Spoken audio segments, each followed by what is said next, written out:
Cool. So I just want to start off by saying that I am not a PowerPoint friendly creator, but I think I did okay. But GM Austin really helped me with this, so kudos to him. I also want to say that Chase of Houston Frogs is here. Chase has actually been in business just as long as I have here in Houston. I want to thank everybody for coming. I didn't really know what to expect, because I kind of hide behind my business and I don't really get to go out into the community as much as I'd like, between balancing family life and everything, so it is an honor to be here. I hope you guys do enjoy what I have to say, and of course if there's any questions, I'll answer said questions. And I'll have some stuff to show you all at the end. And I brought about 12 by 12 by 18, really nice, full, ready to go out of the box kit to raffle off. All of it will go to the Terrarium Society, and then a 20 long Firma kit. That will all go to Society too, that you guys can bid on later. Today what I'm going to talk to you guys about is my expertise is, I'm going to be honest, I'm not a biologist. Never have been a biologist. I was just a kid who was this tall that liked to get his hands dirty just by playing in the dirt, bringing home newts that I would find when I grew up in southwest Pennsylvania outside of Philadelphia. I remember always finding my first hellbender. I remember finding copperheads and garter snakes and all those fun things. And that really captivated me when I was younger. I have been serving this industry as a business owner for a very long time. It was right around 2010. My very first business, I specialized with breeding poison dart frogs. Now, I started that business in Pennsylvania with my brother and moved down here to Texas to really take it by the horns, and my first business venture was a complete failure. Honestly, it was, didn't go great, but, I learned a lot of necessary things along the way. And then that's when I started Bldg. And when I started Bldg, I had one plan in mind, and that is to make ethical keeping in the form of proper husbandry available to an industry that needed it at that time drastically. Because at that point when I was entering, which was 2017, there was only one really large terrarium vendor. When it came to innovations in the industry, there really wasn't that much when it came to husbandry. Mist King released a fine droplet misting system that really helped regulate humidity for harder to keep species like chameleons and poison dart frogs, which back then were a hard species to keep because there wasn't as much available out there. And then you had Pangea coming out and inventing a diet to streamline gecko keeping for nectar-eating geckos like day geckos and crested geckos. But there really wasn't anything besides the conventional ABG mix that the conventional consumer did not really understand, and that was how to make sure that we are checking all the boxes within the terrarium or the habitat itself. That isn't Herpetoculture, that isn't straight coconut coir, that can allow people to nurture these wild animals instead of just keeping them, like, to some the disposable animal, but to others as not a way to turn them off into industry by having your first pet be a failure because your husbandry killed it. And that isn't always a fault to the consumer. That isn't always a fault to the person keeping them. It is just the lack of information, a lack of availability, of ease of use for the guy who just brought his son a bearded dragon who doesn't know what the heck we're doing, right? That is where Bldg came in, and that was my mission from the very, very beginning. I have been keeping reptiles since about 2001. I've been playing with them since about 1992. And then it was finally when my parents said, yes, Josh, we can get you a leopard gecko. My primary focus was tree frogs. When I first started my business with my brother, I was working with white tree frogs, Hylomantis lemurs, Hypochondrialis tiger legs, red-eyed tree frogs, which I still have that original group in my office. They are over 15 years old, original bright blue Costa Rican green locality, not the Nicaraguans, not the Panamanians. You don't see them really anymore. And on top of that, I was lucky to work, I think I said white tree frogs. I successfully bred all of those for a long time. And that's where I really started to get my love more for amphibians and then branched out into dart frogs. And honestly, after Genesis, It didn't diminish my love, but I realized there's a much larger scope of what I personally want to accomplish, which is why I took Bioactivity separate from, just working with frogs. But now I'm very happy that we work with over 10. We're breeding a whole bunch of different geckos. We have bred many different species of Australian pythons this year, and that's really awesome. I'm not turning this into about me, but if you ever want to come and visit us, I have a store in Webster. It's about 30 minutes south of here. We have about 20 full-time employees. We sell on Amazon, on my website, Bldg.com. But, I can't really take that much. I can take a little bit of like, hey, I did this, but it's the 19 other people that are in that building that even make this a possibility, because there's only so much that actually I can do. But I guess I want to get into the actual meat. And when I'm talking about husbandry and when I'm talking about herpetology in general, a lot of people get fixated on there's a set way to do something and there's no other way to do it. And a lot of people, want to set up a naturalistic habitat that can sometimes just have like coconut coir or reptichips or, topsoil, which is okay too. And some people want a more functioning environment that caters more to the animal's needs.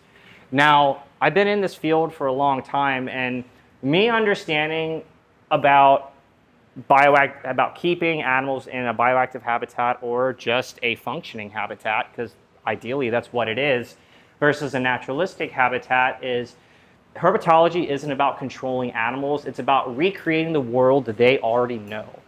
And it's such a simple statement, but it's really true, because at the end of the day, reptiles, amphibians, the isopods, the springtails, they are all wild animals. There is not a single domesticated critter that is within our exotic scope that can have that level of a cat or dog. You could probably argue that bearded dragons have evolved or changed a little bit differently because they've been mass produced by humans now for over 20 years.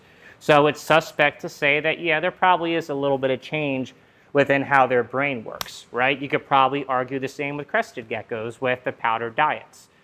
But at the end of the day, these are still wild animals that have instinctual ecological niches that, as a keeper, it is our due diligence to replicate their environment to facilitate the use of those niches. That's the whole point of keeping reptiles as pets. If you're not going to allow them to do what makes them unique in the habitat you're creating for them, in my opinion, you shouldn't have it. And, I've gotten some, not so great feedback from that, but at the end of the day, it is our job to recreate the world they know, not what we think it should be. And by utilizing the empirical data that is out there in the form of care sheets and studies and breeders, people that have worked with these animals over time, that is how our hobby and what we love has really grown and improved in the years that we've had these businesses creating things that improved our hobby, going back to King and Pangea. And I would like to think Bioactivity is partially part in that too. When we think of naturalistic, naturalistic is more of I'm going to put some dirt in here and we're going to change the bedding every 30 days.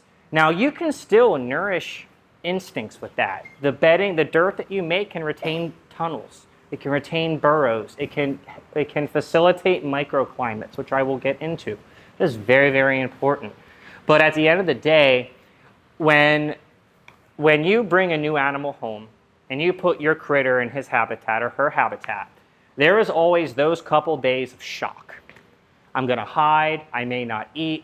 I may not drink that much. I might go through a bad shed cycle. All of these things are very common with captive reptiles because of stress, right? Stress is the silent killer for people. It is the same for wild animals. So when you are having to constantly pull everything out of their tank once a month, completely disinfect it, rinse everything off and replace everything and change things around, that can stress your animal out. Now, that may not kill your animal, but it may put you in a situation later down the road when it could compromise your animal's health, or it could at some point even potentially shorten their lifespan. Because at the end of the day, stress has a huge impact on these, which I will get into. But when you're talking about a bioactive habitat, and the whole coin bioactive, I don't really care what it means. to me it means success.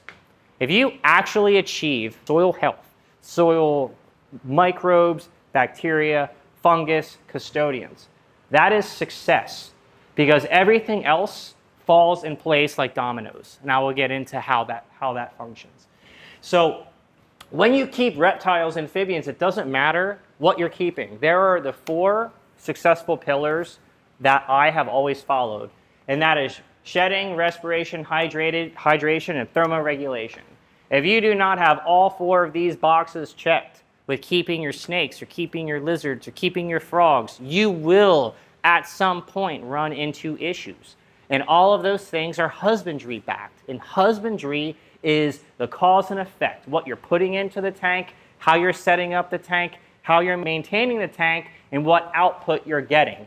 And you can measure that output by your animal's behavior, by how your animal is acting, X, Y, and Z. So shedding, we all know that if your leopard gecko has a poor shed and the shed gets stuck on its toes, just like how they used to neuter dogs on farms in the freaking 1900s, their claws will fall off. Snakes retain their eye caps to the point when it can lead with bacterial infections and fungal infections on their eyes, which is one of their most important organs, right? Oh, shoot. Did you go to sleep? Sorry about that. It should kick back up here in a second. So when we have a poor shed, that poor shed can impact respiration.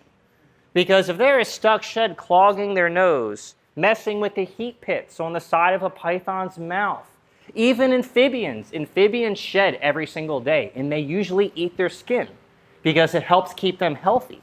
If your soil is way too acidic and they have problems shedding, that can throw off their osmotic pressures in their skin, and then they die. That is why you see Pac-Man frogs. When the farm in California sells them to the breeders, they are put in a cup this big, and they live in that cup for 4 to 6 weeks without their paper towel or anything being changed. And as that Pac-Man frog, being the fossorial sedentary creature that it is, it just sits and pees there. So it just gets more acidic and more acidic to the point when it will cause burns on these animals, to the point when then they can't properly shed. And then when they can't shed, their body starts shutting down because they're amphibians, because they breathe through their skin, right? It is no different with soil health and with your basic husbandry, with shedding and respiration and hydration all coming together to check those 3 boxes. Because if your soil is constantly wet and your critter can't get away from the humidity, well, then they're going to get fungal and bacterial infections because they can't breathe. Or if it's too dry, it's like living in an area when it's so dry that you're constantly dehydrated. And if the animal's ecological niche isn't desert, and a tropical animal isn't used to a 20% humidity gradient across the board, well, then you're going to have problems. And then the thermoregulation part about it, all these critters are cold-blooded, right? And the sun is the hardest thing in the world to replicate. I don't think we can even replicate the sun, but we can do our absolute best with the commercial products out there right now. Thermoregulation comes from heating sources, whether it's infrared A, B, or C. Because we know that reptiles, enable for them to properly thermoregulate, you have to use the type of bulb that emits infrared A and infrared B. Because those are the more powerful wavelengths that permeate the subcutaneous layer in their skin going down to their bones. And that is the efficient way for them to thermoregulate. Whereas infrared C, which is what comes from ceramic heat emitters, under tank heaters, those are so inefficient that it barely even goes past the subcu layer of the skin. So it's an extremely inefficient way to make sure that your reptile is thermoregulating. So it's just no difference when you go out to a club or a bar and it's really cold outside and they have those heaters, and you stand right next to the heater and you're really warm. But then the second you step away, you're immediately cold again. That is infrared C. And that is because that heat is literally just barely warming your skin, but not actually going deep into your bones. It's the same reason why reptiles get third-degree burns from hot rocks. It is the exact reason why heat cables literally burn off chameleons' feet. yet it is still a commercially made product that is available. And that is why when we talk about bioactive and when we talk about the proper way to set them up, you as a keeper first need to understand with your husbandry how you're going to check all these boxes. And understanding your animal's ecological niche. Now let's talk about that. We have these little geckos at Bldg. They're little Europlatus geckos. They're called satanic leaf-tail geckos. Has anybody ever seen them before? They literally look like a leaf. They're about this big and they look like a leaf. What they like to do is with their sticky feet is they like to hang underneath the leaf upside down and they will literally sway like this to look like a leaf. And they are able to literally catch flying insects and other things right out of the air because stuff flies right past them and doesn't realize that it's a leaf. Now, in the wild, now in a closed habitat, how are you going to build your tank to facilitate that niche? You're going to use branching and you're going to use plants that have large, broad leaves that can hold their weight. You're going to be using rocks, you're going to be using wood branches that facilitates them to lock their feet in place, that allows them to safely maneuver their bodies. If you have a fossorial species like a skink that lives on the ground, you want to make sure that when they dig when they dig into the ground, that it's going to hold their tunnels and hold their burrows. Because in the wild, that's what they do. They live underground. When the sun comes up, when it's time for them to soak in those beautiful UV rays, then they're going to come out and they're going to absorb their sun, go back into their burrow, go back into those holes. And those burrows and holes also create microclimates. Microclimates in your habitat are huge because it allows you to have a slightly higher humidity gradient here to the very top is lower. So giving your animals opportunity zones for different levels of microclimates is also imperative. And when you have a bioactive habitat with deeper substrate, with live plants, and those other types of things such as the custodian cleanup crews, which they can naturally hunt for, it really reinforces these 4 boxes. Whereas when you have a naturalistic or a more basic approach, it's a lot harder to hit these 4 boxes. And that's just speaking from experience. Now, there are times when bioactive is not correct, when you don't want to use it. Immunocompromised animals are a good example. When you're quarantining an animal or you just get a critter and you don't know if the owner abused it and he looks really skinny or whatever, you don't want to put him in a bioactive habitat because if that critter eats some of that dirt, their immune system is not functioning correctly. So normally in the wild, these critters could eat a rock, probably poop it out the next day, right? Because their bodies are operating at a peak ecological level. But if they are skinny, dehydrated, high parasite load, you don't want to put them in a living dirt that is shocking them in a new ecosystem, stressing their bodies out more, because all it's going to do is exacerbate that situation 30 times more. And unfortunately, that's something that I've learned, the hard way. So what I wanted to go into next is essentially what are the key elements of a bioactive habitat. So obviously, I'll get into how to replicate different types of environments, because that goes back to the prior slide of understanding their ecological niche. Understanding the ecological niche first has an understanding of you know where they came from. You kind of have an understanding, this critter lives in a tropical forest. So I should probably make their tank like a tropical forest, right? So one of the number one thing that goes with respiration and hydration is aeration and breathability. So stagnant air is the silent killer. Number one most important thing in your entire tank. If you are going to check those 4 boxes, it is your dirt. You have a bad dirt in there that doesn't function, that doesn't breathe, that doesn't drain, it will fail. It isn't it might, it is a will. And that is because what you put in never comes out. It doesn't have the variability of more biodegradables getting swept in from the rain. It doesn't have dirt from one part of the island being picked up and moved over here to give new minerals and new calcium and new types of microbes and things that can help benefit that soil. So you need something that can not only handle the abuse of the pods, but also reinforce the microbiological processes your plants need to survive. And if your soil doesn't aerate or breathe, meaning oxygen can hit the very top layer of the soil, and then oxygen can go all the way down to the bottom of the tank. If your soil cannot do that, it will turn into an anaerobic mess. Now, when I say anaerobic mess, there's two types that I know, but not a biologist. Chase could probably say it's a lot bit better, but there's anaerobic bacteria and aerobic bacteria. The anaerobic bacteria does not need oxygen, and that is when you get the methane smell in your tank. That smells like rotten eggs. You lift up your tank and you sift through the soil, it smells like a fart. That's methane gas, and that methane can kill your critter really fast because it's in a closed box, right? Whereas the aerobic bacteria, that's the good stuff. That's the bacteria that needs oxygen. And that's the bacteria that is really going to help push everything in the right direction when it comes to your dirt, right? And then there's drainage. So when we are looking at like a temperate habitat, so we're talking like a savanna, like a field that a corn snake lives in.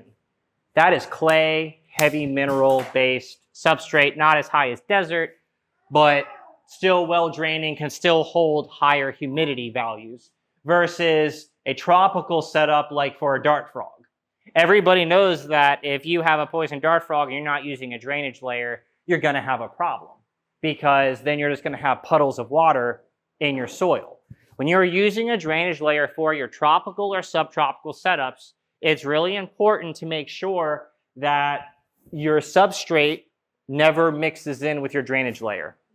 So when I say that, we have this drainage layer right here. Guys, this is just leca clay balls. You can get this at any hydroponic store if you want to save some money.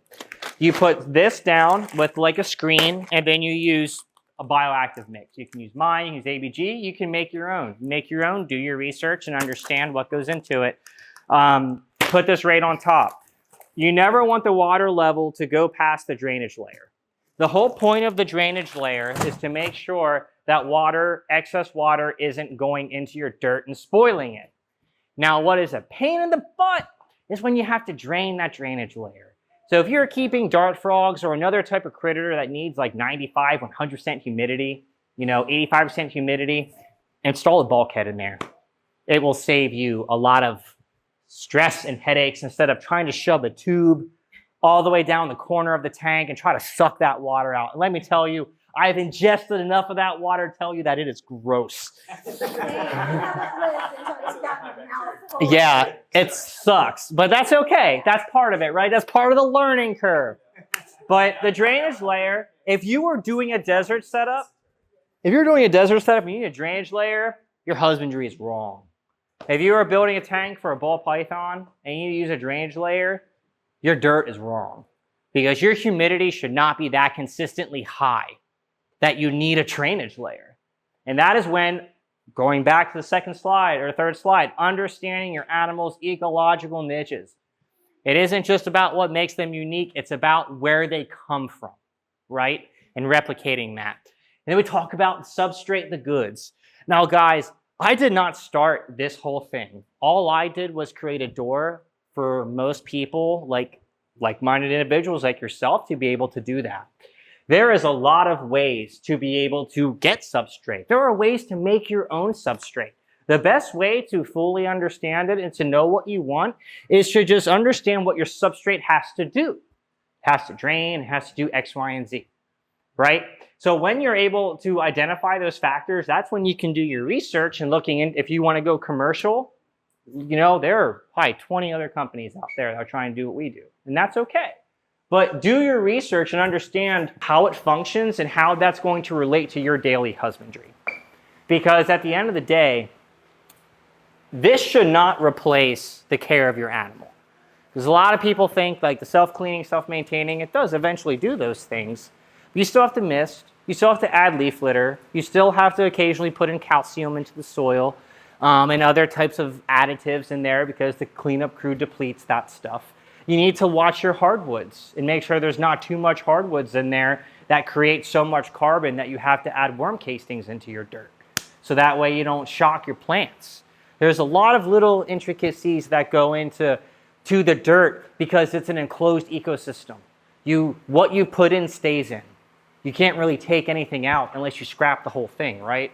So the learning curve of, oops, I put too much of this in, or X, Y, and Z, while it can be remedied easy, sometimes the consequences can be exacerbated because it is an enclosed ecosystem. And that goes with plants, and that goes with your cleanup crews and other things, which I'll get into soon. Detritivores. There's a lot of different detritivores that you can use. Besides your typical springtails and isopods, earthworms. I have seen people use roaches. I will not use roaches. But I have seen people use wood roaches because they're really good at eating the wood matter, such as your large mulch pieces, as well as breaking down all those organics, but they also create a lot of waste, whereas the isopods and the springtails really don't create a lot of waste. Earthworms are going to be great because the byproduct of them just existing in there helps benefit your soil from the castings that they create. And then you can also use earwigs. A lot of people don't use earwigs because if you use earwigs, it's the only thing you can use, because they will literally eliminate everything else. But I can tell you, in my Ackie monitor habitat that has, I think it's like 16 36-quart bags of my desert soil in there, there's nothing but earwigs in there. And let me tell you, that's some of the healthiest soil I have in my whole showroom. And they go from the very top all the way to the bottom, and those big mamas are in there, and they're this big. And a lot of people get worried they're gonna pinch my critter. I mean, I have a big Ackie in there. He's like this big. It does not faze him one bit. So it's also understanding what works for your animal. So let's talk about that. Isopods in general are voracious critters. They have millions of years of evolution behind them. They can live in the cold ocean up north. They can live on the rock walls of the jetty. They can live in the dry, arid regions of some outlying deserts. They can live in the jungle. They are a great example of diversity and evolution on planet Earth because they've had so long to grow and evolve, right? So some isopods are specialized in other things, where other isopods like to do something completely different. So let's start with like giant canyons, for example. You guys know what giant canyon isopods are? They're larger ones. They like drier habitats and they love to burrow. But my God, these things are voracious. They will turn your dirt into powder very, very quickly. And when your substrate turns to powder, it's dead. So when you pick your isopods for your habitat, you also need to understand your isopods' needs. Because as they produce and do their job, you have to be able to control that population. And your protein-hungry isopods, like dairy cows, for example, they will bite your snake. They will try to eat your snake. If you leave them unchecked and they just breed and breed and breed, and you do not give them enough biomatter and enough food. I brought an isopod master to show you guys. We give our isopod masters freeze-dried herring. I compost. I love to fish. I'm a saltwater fisherman, so all the fish I catch, I compost. And I turn their bones and their heads and guts into a dirt mixture. And I can tell you the pods go crazy for that stuff, especially the chunks of bone that get in there because it's really high in protein. So there are some isopod species that you have to give them protein in the tank, because if you don't give it to them, they're going to look elsewhere to get it. Springtails, I mean, dude, they're the easiest things on the planet. They will show up in your tank without even putting them in there. I mean, I'll sell them to you all day long, but, you know, it's just one of those things that they will always just show up, which is nice. The two blurry ones down here are biodegradables. So I'll get into biodegradables in the next slide, but that is essentially your leaf litter, your mosses, as well as your different types of woods. So softwoods versus hardwoods are a good thing to look at as far as longevity and other things like that. And then the last key element for me is a photoperiod. Everything needs a photoperiod. Your isopods need a photoperiod. Your plants need a photoperiod. And most of all, the critters living inside need a photoperiod. And that is essentially turning the lights off. You'd be surprised how many people that come into my store that have no idea that a bearded dragon shouldn't have their heat bulb on 24 hours a day. It astounds me how many people have no idea that animals also need a night cycle. That just doesn't make sense to, but it is something we deal with constantly. And that is why we're here, right? That's why Biodude exists. That's why other companies exist, to help people learn these things, to give these critters a chance. If you have your lights on 24 hours a day in your bioactive habitat, your plants are going to go into they're going to go nuts. They're either going to go into shock and get burned and not do great, or if it's Java moss, it'll just die because it only needs 8 hours of light, right? And then there's other plants like desert plants, like the Apontia cactuses. You can give those things light all day long, and they'll just keep shooting off little baby pieces. So, having that good understanding of that too is helpful. So when I started Biodude, I tried to break it down into 3 separate types of ecosystems between tropical, temperate, and arid. All of us know the difference between those 3. I'm not going to sit here and try to, this is what it is. But the most thing that I want you guys to understand, if it is a tropical setup, you got to use a drainage layer. To me, what is a tropical setup? If the animal lives in the under canopy, or under the under canopy on the forest floor, and the humidity spikes up above 80% consistently throughout the whole day, you got to have a drainage layer in there, because it will be impossible for you to maintain the soil without it water clogging if you don't have a space for the water to go, unless you have some crazy evaporation system that I'm not aware of. Versus a temperate versus arid. And this is where some people tend to struggle. Because when you have a temperate substrate, just in general, it's more wood pieces. It's more when you are out in a savanna, or when you're more out in a plain, or when you go into Louisiana and you're walking around the marshes and the bayous, and then there's this nice little island of just grasses that goes back into the water, and then there's some mangrove trees and stuff. That's when you're going to find soil that does have a good amount of your clays and stuff in there, but it also has a lot of different biomass in there. A whole bunch of mangrove roots. You'll have oak, you'll have cypress knees, you'll have all of those things intertwined in your soil, making your soil alive, right? And what's really good with the temperate is there's always extensive amounts of microclimates, meaning you go 3 inches underground in a burrow, it's 10 degrees cooler, the humidity is 20% higher. When you're building a temperate habitat for a ball python, for example, or an African fat-tailed gecko, I love taking slate rock or cork bark, and I will bury it halfway into the dirt, and then I will cover those halfway with substrate on the top. That is essentially creating an entry-level burrow for these critters. Usually within a week, that entry level turns into an extensive entrance to a whole section of tunnels throughout the habitat, because those critters are literally making different areas in the tank that have different temperature and humidity gradients to help them thermoregulate. That is what reptiles do all day. If they are not sleeping, they are finding a way to keep their bodies at the optimum operating level, using as little as ATP as possible, which is energy. That is their entire and to breed, right? Typical. So when you're keeping them in the system, having your substrate and be able to facilitate that need is important. Whereas the arid, it gets a little tough, because the moisture packets in the soil come from heavy clay-bound areas that are deep under. So, for example, when you have a desert setup, your humidity is not going above 30%. At least it shouldn't be. And then it's okay to have spikes to 40, 45%, like in the morning or in the night for crepuscular animals, like leopard geckos, for example. They come out when the sun's starting to go down. You know what? In Afghanistan and Pakistan, when the sun's going down, guess what else is happening? Temperature's dropping.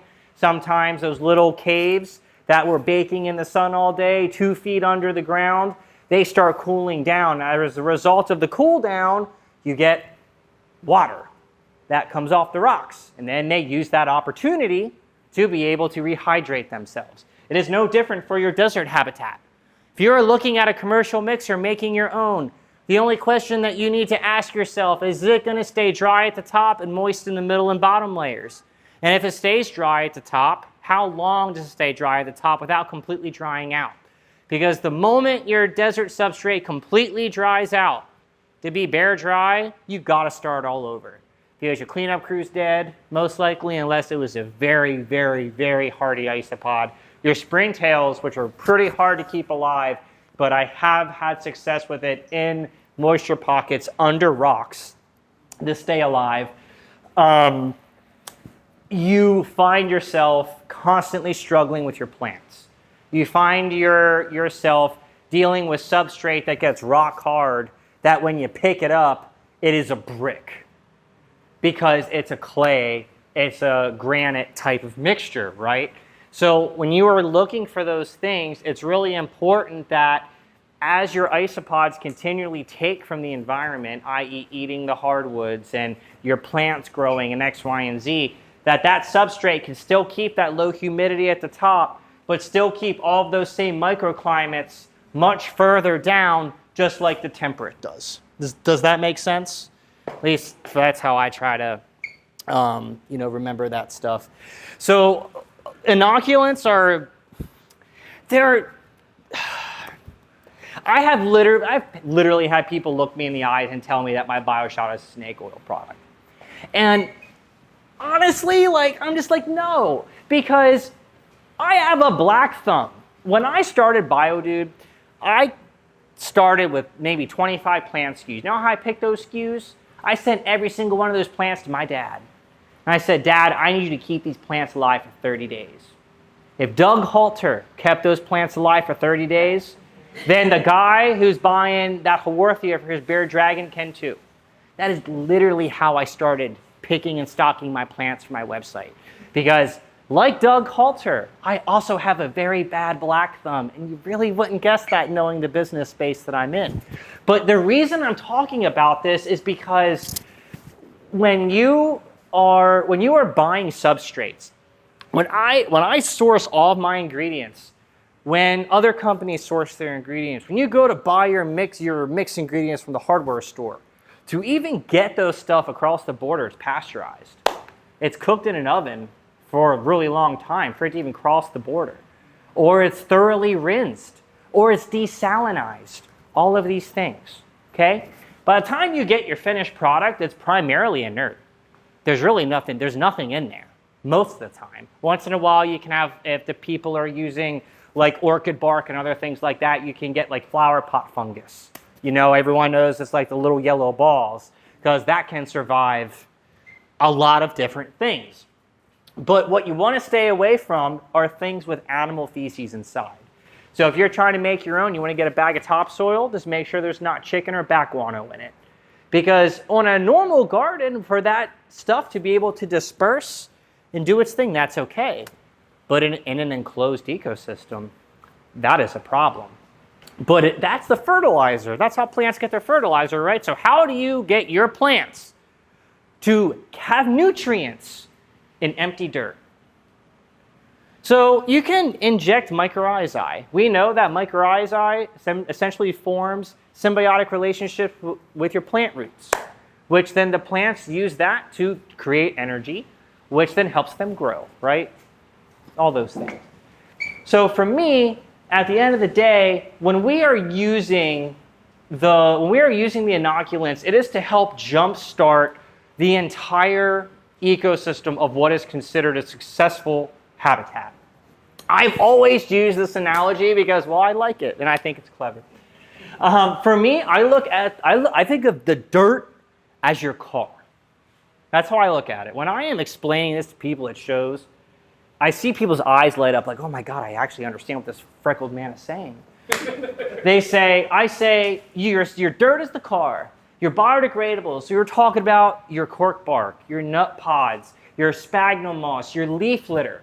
That is your gasoline, okay? That is what is going to continually power your dirt as it gets broken down. The springtails and isopods are the engine.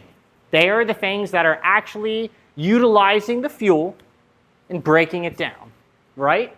In conjunction with the live plants utilizing Biojuice Bioshot or Houston Frog's Magic 7. Yeah, put that in there for you, my guy. As your drivetrain. The drivetrain creates energy into growth, oxygen and humidity. The mycorrhizae, which are the strains in the Bioshot and in the Magic 7, essentially ignites nutrient exchange via the plant roots, plus the soil. And the springtails and isopods break down the biodegradables to process the breakdown of material into a viable resource for your soil, just like a car.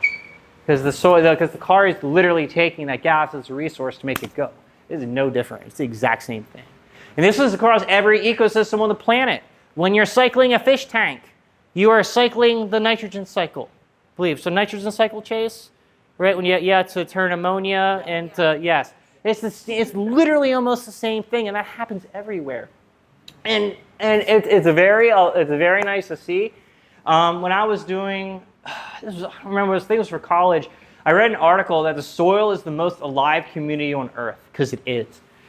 Because at first I was like, well, soil is a living thing, and it's not. It's just because of all the microbes and the bacteria and the nematodes and the arthropods and all of those things create that life. And to me, it all comes back to the backbone. We did talk about photoperiod. For lighting, I like using LEDs. I am all about LEDs. I manufacture my own LEDs, as do many other people. The biggest thing with an LED is they're bright.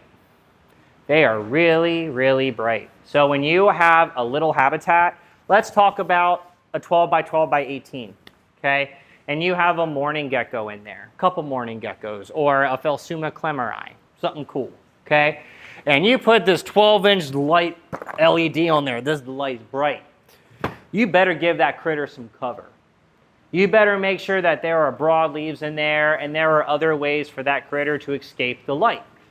Again, giving your critter different opportunities to create different areas in the habitat to get what they need when they need it. But it's also really important that when we're choosing a color, I like to go around 6,000 Kelvin, and 500 lumens to me isn't that high. But when I'm keeping animals and it's enough to grow my plants, I tend to dim my lights back to 10 to 20%. Even my big 115-gallon fish tank at home, I have the suspending LEDs only at 10%. And it is going all the way down to the bottom. I put those at 100%. I can't even walk into the room because it is so bright. So that is something that is really important, as well as then UVA and UVB. We know reptiles synthesize vitamin D3 from UVB, right? So if you aren't providing UVB, you have to give them vitamin D3 or they get metabolic bone disease, and that sucks. I have dealt with that more. I have dealt with sick animals more times than I would like to say from other keepers from that. But combining your LED lighting with your UVA, UVB light, and if they need a heating source, a halogen bulb is a really good way to try to replicate the sun the best you can. I say a halogen bulb because it emits infrared A and infrared B, which if you guys remember, that is the most efficient spectrum of infrared lighting that reptiles use to thermoregulate.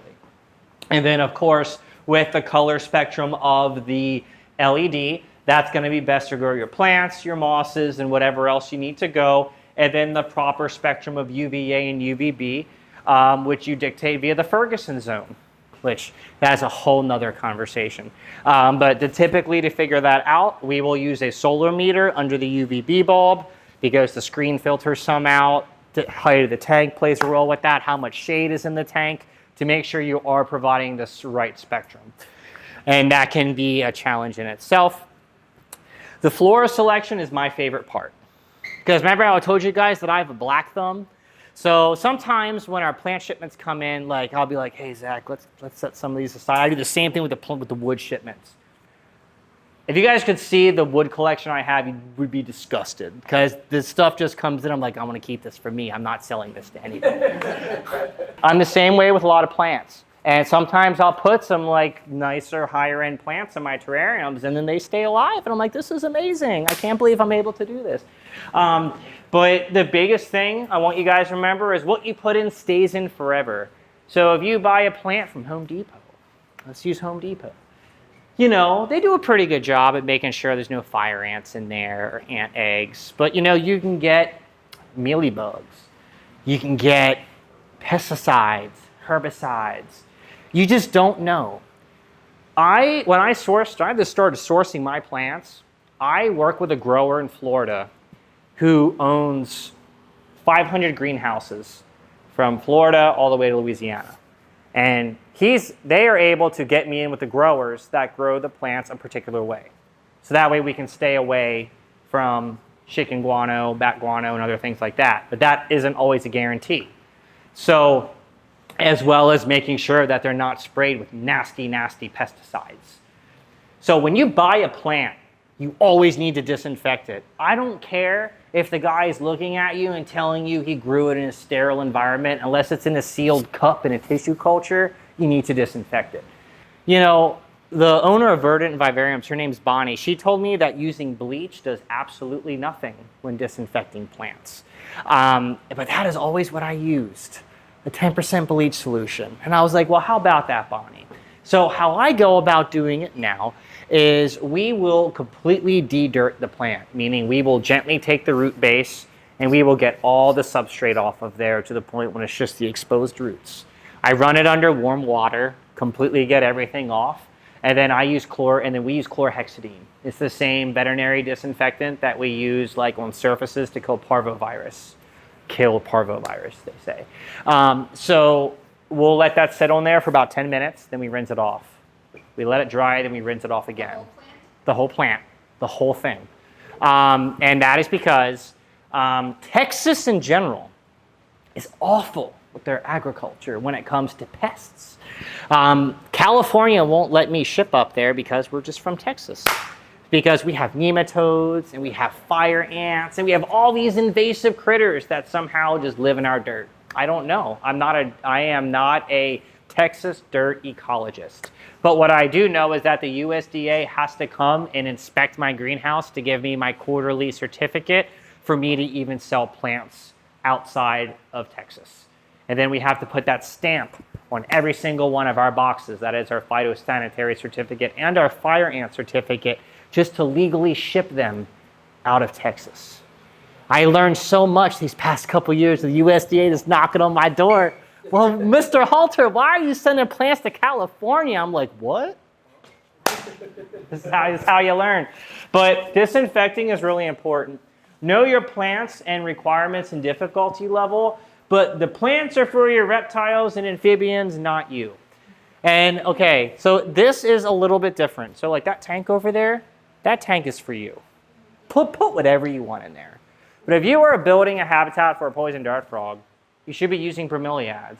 You should be using terrestrial plants like philodendrons and begonias and things that help plants, quite frankly, where they're from.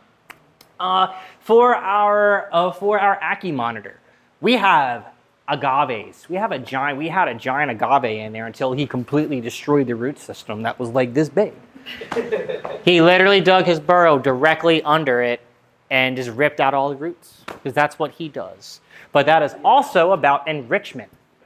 Now, I cannot stress enough how much reptiles love enrichment, especially lizards. They are fully capable of operant conditioning, guys. I have animals in my showroom that I show that to groups all the time. At the end of the day, it's about what you take from those failures and how you improve of them, moving forward. That's all I got, guys. If you guys have any questions, I'm just really happy to be here. Thank you all.